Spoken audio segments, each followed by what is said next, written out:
नमस्कार बच्चों, एक बार मैं फिर से अपने physical master of Delhi police channel पर आप सभी का बहुत बहुत स्वागत करता हूं। अभी मैंने पीछे 2 वीडियो बनाई थी। पहली बनाई थी मैंने अपने फॉर्म भरने के ऊपर और दूसरी बनाई थी मैंने लिखित परीक्षा के बारे में। मैंने उसमें कहा था कि मैं वैकेंसियों के ऊपर वीडियो बनाने जा रहा हूं। तो मेरे बच्चों को वक्त आ गया, अब इसका इंतजार देखो। दिल्ली पुलिस कांस्टेबल वैकेंसी 2023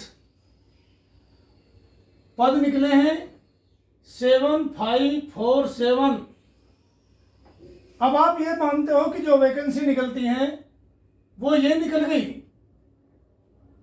अपना आपने टोटल तो देख लिया, पर आप ये नहीं देखते ये बाटी कैसे जाती हैं। इनमें 5056 पद जो हैं वो मेल के लिए दिए गए हैं और फीमेल के लिए 2491। इन दोनों को मिलाकर 7547 पद बनते हैं। तो मेल जो है इस पर ध्यान दें और फीमेल 2491 पर ध्यान दें। आपने 7547 वैकेंसी तो पढ़ ली, पर अलग अलग देखो मेल किस पर ध्यान देंगे और फीमेल किस पर ध्यान देंगे। अब आता है कि ये वैकेंसियां कैसे कैसे बांटी गई। मेल की जो 5056 हैं, इन्होंने दिया है कि जनरल की 2748, EWS 488। तो सबसे पहले मैं बताता हूं आरक्षण का मुद्दा। आजादी मिलने के बाद खुली भर्तियों के जरिए भर्ती निकाली गई। इस संबंध में 12.55 रिक्त अनुसूचित जातियों के लिए आरक्षित की गई। 21/9/1947 को आदेश जारी किया गया। 1991 की जनगणना में पता चला कुल जनसंख्या में अनुसूचित जातियों का प्रतिशत 15.05 और अनुसूचित जनजातियों का प्रतिशत 6.31 था। पर 1961 की जनगणना में सामने आई SC 14.64 और ST 6.80%। पर 25/3/1970 को जनगणना में फिर पेश हुआ तो SC 14.64 से बढ़कर 15 और SC का 6.80 से बढ़ाकर 7.5 कर दिया गया। तो ये करा था 1970। 1970 में जो SC का 15 किया था और ST का 7.5 किया था 7.5, जो आज तक बरकरार है। क्योंकि कोई भी संशोधन लाएगी वो सरकार लाएगी, इसमें डिपार्टमेंट नहीं लाएगी कोई भी संशोधन। अब डिपार्टमेंट अपनी तरफ से कुछ भी रिक्तियां करेंगी तो उसकी मंजूरी सरकार से लेनी पड़ेगी। पर 1980 में मंडल आयोग की रिपोर्ट आई और उसमें SC के कोटे के बदलाव करते हुए इसमें कहा कि 27% की बढ़ोतरी होनी चाहिए, इसको 49.5 करना चाहिए। 1980 में मंडल आयोग की रिपोर्ट आई थी। पर जब 1990 में मंडल आयोग की सिफारिश प्रधानमंत्री VP सिंह सरकार ने सरकारी नौकरियों में लागू कर दिया गया। 1990 में OBC को 27% का आरक्षण मिलना शुरू कर दिया गया, जो आज तक मिल रहा है। तो 1990 से आज तक सबसे पहले हम करते हैं जनरल की बात। किसकी बात करते हैं हम? जनरल की।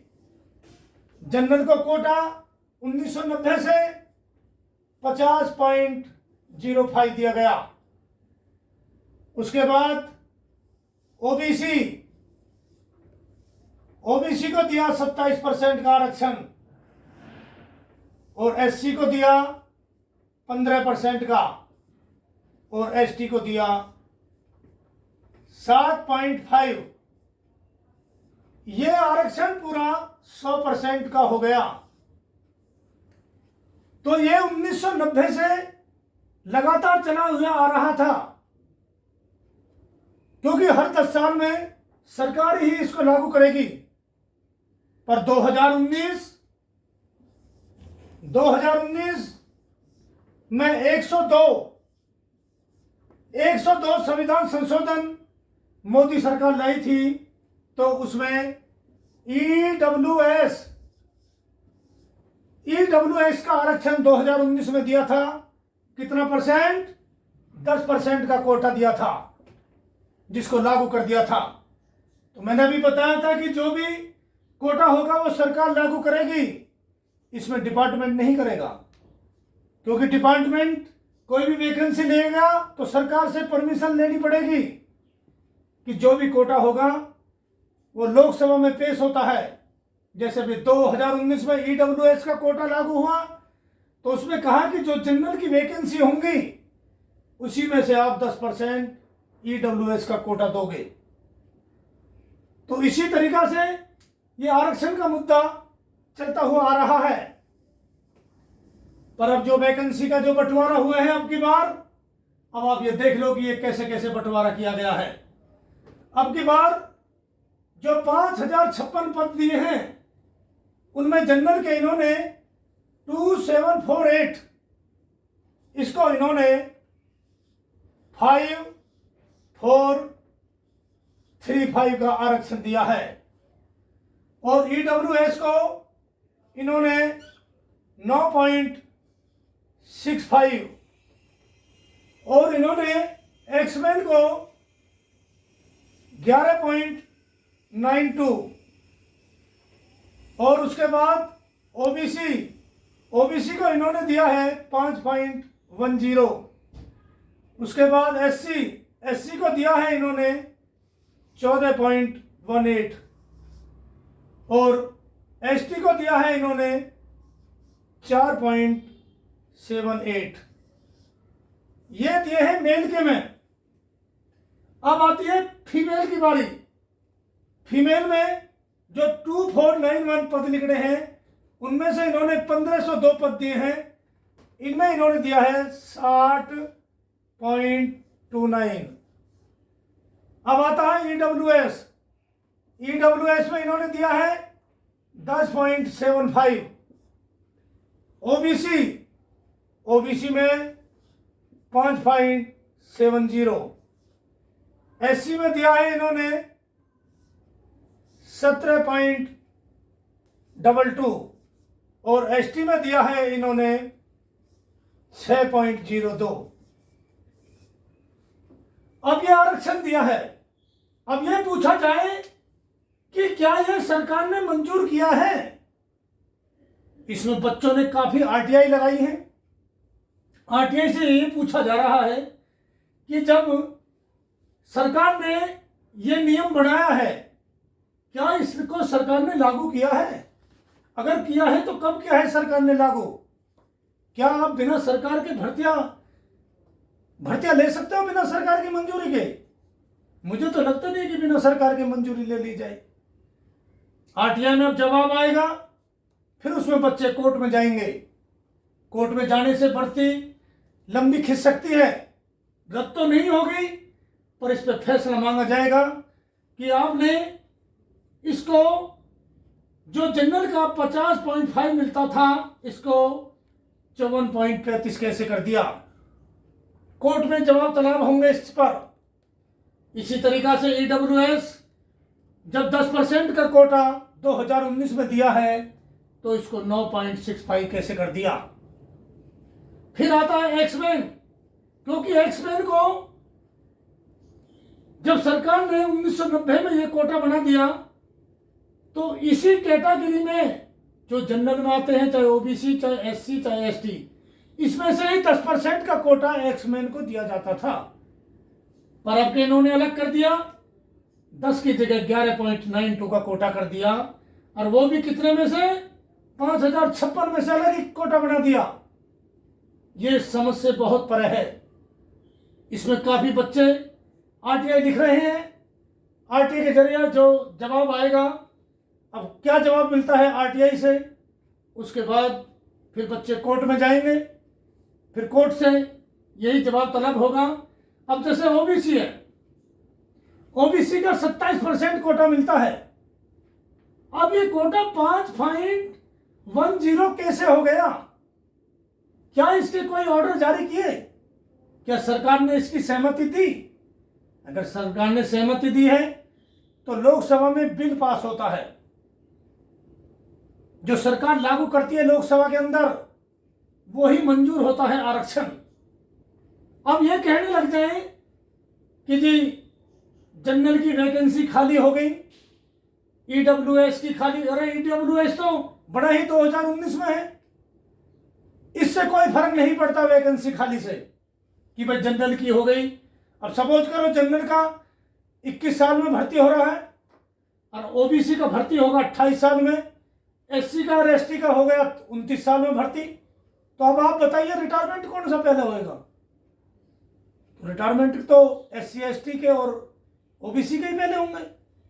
तो इससे कोई फर्क नहीं है। जब 1990 में वीपी सरकार ने यही लागू किया था कि वैकेंसी चाहे कितनी भी खाली हो जाए, चाहे ओबीसी की खाली होए, आप अपनी टोटल वैकेंसी निकालिए और उनको इसी आधार से भरते रहना। यह नहीं कहोगे कि एसटी कितनी खाली हो गई, एससी कितनी खाली होगी। ये गवर्नमेंट ने कहा था 1990 में, और 1990 से रात तक 2020 तक यही चला हुआ आ रहा है, जो इस तरीका से कोटा मिल रहा है। पर अब की बार इस तरीका से दे रहे हैं। ये समझ से परे है किस तरीका से दिया जा रहा है। अगर जनरल में ऊपर कहे तो 54.35 और फीमेल में कह रहे हैं 60.29। अब बताओ कैसे समझे? अब जब ईडब्ल्यूएस का कोटा 10% का दिया है, और वो भी जो जनरल की वैकेंसी आती थी उनमें से मिलता था, पर इन्होंने 5056 में से 9.65 का कोटा दे दिया। ये भी समझ से परे है। अब देखो सबसे ज्यादा नुकसान ओबीसी, जो ओबीसी को 27% मिलता था 5.10, ये बहुत ही समझ से परे है, ये समझ में नहीं आ रहा। अब एससी के लगा लो, 15 मिलता था 14.18 कर दिया। एसटी का देखो 7.5 से 4.78 कर दिया। अभी किसका क्या ऑर्डर है? कोई नोटिफिकेशन में कोई ऐसा नहीं दे रखा कि पहले तो सबसे पहले इस भर्ती का नोटिफिकेशन ही सबसे लेट आया है। आज तक जितनी भी दिल्ली पुलिस में भर्ती हुई, ये सबसे बेकार नोटिफिकेशन है, सबसे बेकार। क्योंकि नोटिफिकेशन में पहले ये बताया जाता है अगर किसी में कुछ गलत हो गया तो उसकी एक एप्लीकेशन दी जाएगी कि ये नोटिफिकेशन गलत है, और ये एक उसी दिन निकाल रहे हैं जिस दिन भर्ती निकाल रहे हो। 1 तारीख को फॉर्म निकाल रहे हैं, उस दिन नोटिफिकेशन दे रहे हैं। तो इस सबसे बेकार नोटिफिकेशन आज तक का दिल्ली पुलिस के इतिहास में। दिल्ली पुलिस में जितनी भी भर्तियां होती थी, 1 महीना पहले नोटिफिकेशन आता था, और उसके बाद 1 हफ्ते के पहले एम्प्लॉयमेंट न्यूज में निकलता था कि दिल्ली पुलिस की वैकेंसी आ गई। तो उससे तसल्ली हो जाती थी कि नोटिफिकेशन गलत है या सही है। अगर गलत है तो उसके लिए एप्लीकेशन लगती थी कि नोटिफिकेशन गलत निकालना है। पर ये क्या, फार्म निकले नहीं और उस दिन ही फार्म निकल रहे हैं और उस दिन ही नोटिफिकेशन। ये सबसे पहली बार हुआ है। और ये उस नोटिफिकेशन का देख लो, कहीं नोटिफिकेशन में इस तरीका की वैकेंसी का बंटवारा नहीं दिया, कहीं नहीं दे रखा। सिर्फ ये दे रखा कि इतने % मिलेंगे। क्या कोई ऑर्डर है? अब इससे तो यही है कि बच्चे कोर्ट में जाएंगे। अब कोर्ट इसका फैसला देगा कि भाई आपने ये इस तरीका से किसके आधार पे दिए। क्या सरकार का कोई ऑर्डर है? तो अगर सरकार का ऑर्डर है तो ऑर्डर कोर्ट में पेश होगा। अगर सरकार ने ऑर्डर किया है तो फिर ये इसी तरीका से वैकेंसी मानी जाएंगी, क्योंकि सरकार ही देखो भर्ती निकालती है। महकमा नहीं देगा भर्ती, भर्ती देगी सरकार। अब सरकार के आधार पर डिपार्टमेंट भर्ती करता है। डिपार्टमेंट को कह दिया सरकार ने कि इतनी भर्तियां करो, अब उनको बांट दिया, मेल इस पे ध्यान दें, फीमेल इस पे ध्यान दें। अब आपने कह दी 7547 भर्तियां निकल गई। अरे मेरे बच्चों, इनको देखो समझो, और इतना इतना देखते क्यों? फिर यहां देखो मेहनत करो अपनी, इस पर जाते क्यों? अपना यूं बनाओ कि मुझे एक वैकेंसी में भर्ती होना दिल्ली पुलिस में। अगर जिस दिन ये मन में ठान लिया ना कि मुझे एक वैकेंसी में होना है, आज मुझे देखो, जब मैं 1994 में हुई तो 50 वैकेंसी निकली थी, 50, और आप तो इतनी निकल रही है, फिर भी आप डर रहे हो। अगर ये मन में ठान लोगे ना कि मुझे भी 50 की तरह भर्ती होना है, तो बिल्कुल भर्ती हो गया आप। और यूं रहेगा ना, अरे 7547 निकल गई, क्या जरूरत है मेहनत करने की, वैसी नंबर पड़ जाएगा। बेटा यही तो गलती करते हैं आप।